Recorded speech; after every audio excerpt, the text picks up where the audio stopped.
सारे घर जला दी गई है, दिया है, आदमी को मार काट दिया है, ये सब तोड़ दिया है, ये सब चोरा के ले गया। राष्ट्रपति शासन चाहते हैं, यहाँ अराजकता चलता है। वक्फ संशोधन कानून के खिलाफ पश्चिम बंगाल के मुर्शिदाबाद जिले में जमकर हिंसा हो रही है।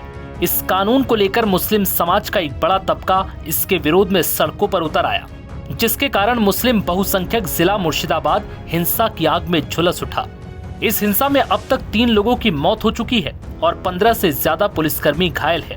पुलिस ने मामले में कार्रवाई करते हुए 150 से ज्यादा लोगों को गिरफ्तार भी कर लिया है।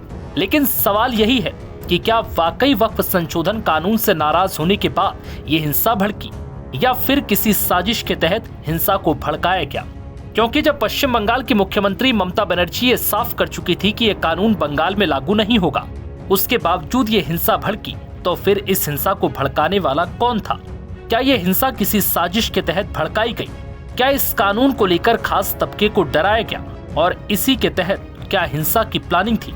ऐसे ही कुछ सवाल अब पुलिस और जांच एजेंसियों के लिए बड़ी चुनौती बने हैं। इस हिंसा के बाद इलाके में दहशत का माहौल है।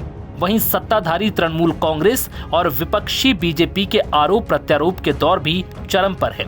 टीएमसी विधायकों के बयान, मुख्यमंत्री ममता बनर्जी की मुस्लिम नेताओं के साथ बैठक और बीजेपी नेताओं के सोशल मीडिया पर तीखे हमले इस सवाल को जन्म दे रहे हैं कि क्या पश्चिम बंगाल को अस्थिर करने की कोई साजिश रची जा रही है। मुर्शिदाबाद के जंगीपुर, सुती, शमशेरगंज जैसे इलाकों में वक्फ कानून के खिलाफ प्रदर्शन ने हिंसक रूप ले लिया। प्रदर्शनकारियों ने पुलिस पर पथराव किया, वाहनों में आग लगाई और राष्ट्रीय राजमार्ग को जाम कर दिया। पुलिस के अनुसार हिंसा की शुरुआत एक अफवाह से हुई, जिसमें दावा किया गया कि पुलिस कार्रवाई में एक प्रदर्शनकारी की मौत हो गई। इसके बाद भीड़ ने उग्र रुख अख्तियार कर लिया। हालात को नियंत्रण करने के लिए बीएसएफ की 8 कंपनियों को तैनात किया गया।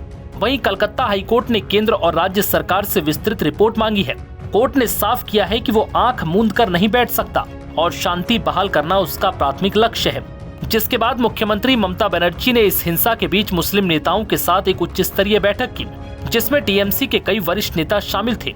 सूत्रों के अनुसार इस बैठक में ममता ने मुस्लिम समुदाय को आश्वासन दिया कि उनकी सरकार वक्फ संपत्तियों की रक्षा करेगी और बंगाल में इस कानून को लागू नहीं होने देगी। ममता ने पहले भी सार्वजनिक मंचों से कहा कि मुझे गोली मार दो, लेकिन मैं बंगाल को धार्मिक आधार पर बंटने नहीं दूंगी। कोलकाता में नवकार महामंत्र दिवस के दौरान उन्होंने एकता पर जोर देते हुए बीजेपी पर निशाना साधा और कहा कि उनकी सरकार हर धर्म का सम्मान करती है। ममता का ये रुख उनके 30% मुस्लिम वोट बैंक को मजबूत करने की रणनीति का हिस्सा माना जा रहा है, जो टीएमसी की सियासी ताकत का आधार है। दूसरी ओर बीजेपी ने इस मुद्दे को जोर शोर से उठाया। बीजेपी के आईटी सेल प्रमुख अमित मालवीय ने सोशल मीडिया पर लिखा, ममता बनर्जी बंगाल को दूसरा बांग्लादेश बनाना चाहती हैं।